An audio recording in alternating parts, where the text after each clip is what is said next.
I've just arrived at Third Space in Soho. I'm here to interview Cathy Brown, former international boxing champion, and she's also going to put me through my workout. So let's see how it goes.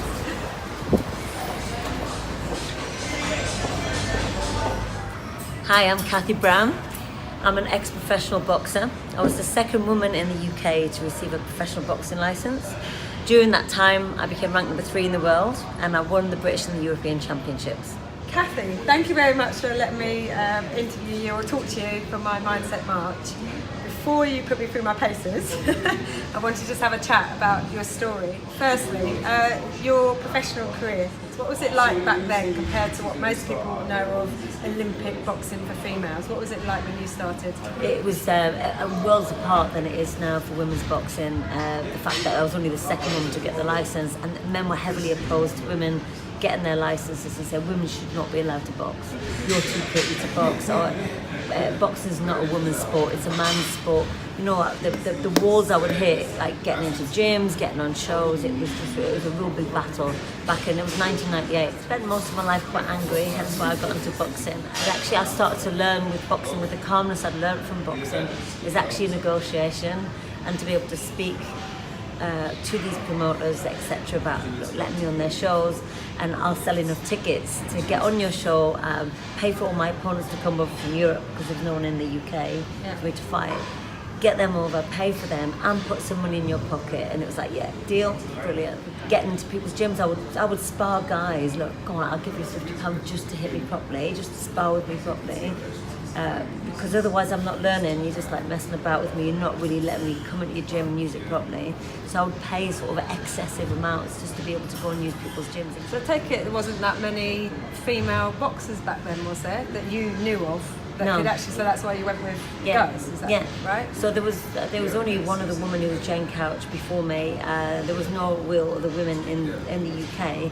So now and again I'd have to travel around to other gyms in Europe and get sparring with girls, or I would be going around gyms in London, normally on my own because my trainer was a bit too busy with the guys, and fighting with different champions and different gyms, like male champions. And it's the only way I thought it was the way to sort of develop that sort of inner resilience and strength to be able to fight. Tell me the first fight you ever had.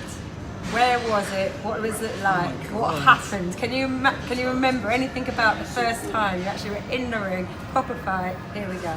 So I think my first ever fight was actually kickboxing, and it was. I remember I turned up. It was this like really dodgy show. It was like full of cigar smoke, and they put me in this ring with this woman, and I came out and I fought like an absolute maniac.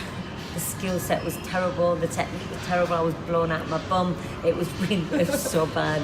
I'd love to find that on video just to compare how I progressed through the years of becoming more skillful. And I think when I first had my first fight, it was I was unable to deal with the emotions that the fighting brought, all my emotions from my childhood, from things that happened, came out on this poor woman's face, unfortunately. So well, we're definitely going to get to that. I think it's a big part of your story. You're British and European champion.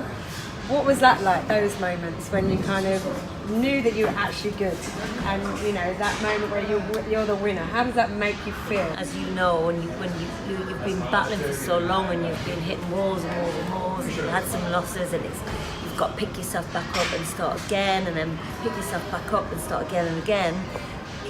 When you get this win, it's I don't know, it's unexplainable how you feel. It's just euphoric. In terms of boxing, for the boxing fans amongst us, tell me what type of boxer you are, and how do you explain that to people that don't really know about boxing? If you watch me fight, I look like a little bit psychotic because I'm coming forward. I'm a very come forward fighter. I'm very skillful. Because most of the girls that were fighting were taller than me, I had to kind of really stand my ground, lower my gravity, bend my knees, and just really work my way in and come forward fighter. Orthodox or unorthodox? So you've got two stances if you're left-handed or you're right-handed. Orthodox is right-handed people, and southpaw is the other. So I'm an orthodox fighter, so left leg forward. So how did you get into boxing in the first place? What made you choose boxing? Not just because it's a women or sport. What give us a little bit about your history, background from a younger age, and why boxing became something that you gravitated towards. So I got into kickboxing first because when I was 16 I was raped and abused by one of my ex-partners for about a 2-year period, and then it was quite heavy and I felt quite bullied. And I left home and I was adamant that was never going to happen to me again. I was never going to be bullied or controlled like that ever again. So I got into kickboxing not just so I could fight that person, but I had to find a way of finding the inner resilience and the inner confidence that I never had as a child, because it was such an abusive relationship. They put down your confidence and your self-esteem so much and make you feel like it's all your fault. With kickboxing and boxing, what they do is they help you develop that inner strength and that inner resilience. And not that you can go around and knock people out, but it gives you that sense of being, that sense of, and have that sense of self-worth and that esteem that I never had. It helped me build that up. And that's why I got so addicted to it in a nice and a balanced way, because it gives me so much more to become a stronger person. Yeah, that's a massive admission to make, genuinely. Do you feel comfortable being able to say it? Do you think that it will help people by you being open? Do you think it's part of your story, so you shouldn't keep it in? It's why you are who you are today? I went for years not talking about it because I was embarrassed and I didn't want to bring any shame onto, because I was adopted, so I didn't want to bring any shame onto my family in case they give me up again like my biological mother had. So I kind of suffered in silence for so many years, and then I started to realise that actually suppression is so toxic that I needed to start talking about it to make it real, to become like, this happened to me. And actually now the more you talk about it, the more it becomes reality, the more you become accepting, the more it becomes less an emotional thing. And the more, yeah, exactly, and then the more it becomes, actually, if I can help someone by speaking out loud about what happened to me, then I've done my job and I feel really good about myself that I've helped someone. So I'm not uncomfortable about it, and actually I wouldn't be what I'm doing today had all of the badness not happened to me when I was younger. Seen that you've taken boxing to another level, so you obviously used it for a personal reason when you first got into it, then become a very talented boxer, and then you retired, and now you use it as a tool to engage with other people, help other people. Can you explain about Boxology? So you've started that, and what that actually means and what it is. I started the project when my dad died because I needed something to keep my head above water and I needed something to concentrate on. And to me, my way of coping is to actually throw myself into a project. And when I throw myself into a project, I get feelings of self-worth because I wanted something to concentrate on. So I wasn't, I had my mum who had dementia. When my dad died, I had to put my mum in a home, which broke my soul. I'm not an emotional cry person, but that broke me beyond belief, and I've never cried so hard in my entire life. So I wanted to design a course that was going to help trainers become better holding pads, very passionate about boxing because of everything given to me. So I started Boxology, we started on a 2-day course, then I started writing a book, and the book was published, then I've got another book which I've just finished. Then I was in the app doing all the videos, and then I just started, sorry, but a bit too busy. So that's why Boxology was formed, and I needed something to reflect my boxing passion through again and again, an outlet for my dad's death and my mum's dementia. So I see Boxology, I want to sign on to your course. What is it that I get out of it? So it's an extensive course on boxing techniques, how to hold pads, etc., strength and conditioning to help you as a coach or your client not get injured from shoulder rotator cuff injuries, because obviously the shoulder is really shallow. Yeah. So it gives you conditioning for that as well. You also get CPD from Active IQ and SimSpa. We've had it endorsed by the Youth and Education Body. Right. So they've rubber stamped both the courses now. So when you do that, you get CPD points for professional mechanism, and then you get like a book, and you've got 120 technical videos on each course that do everything, and it's filmed everything you've done on the course. You mentioned that you've also done CBT, so cognitive behavioural therapy. Did you do that as a course? Did you have that personally for yourself and then taken on? Where does that come in? So when I retired from boxing, I was very heartbroken and I hit massive depression because everything I'd relied on for so many years for strength had just been taken away from me.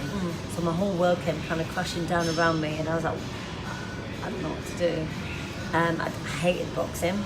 I couldn't even go to any boxing shows anymore, especially if a female was fighting. I hated her. It was a really unhealthy place. It was horrible. And so I thought, I really need to understand what's going on here. So I started to study sports psychology for myself. Studied that, got qualified in sports psychology. But then I realised it kind of left you high and dry with any tools to use with clients. So that's when I studied cognitive behavioural therapy. I did a lot of research on the best form of hands-on therapy to give to an individual. And I chose cognitive behavioural therapy because you don't become so reliant on the therapist. The therapist gives you the tools to go away and be self-sufficient. Finally, no less. You've been through so much in your life. I mean, honestly, like really have. Because there's a lot of women that I know follow this and follow women.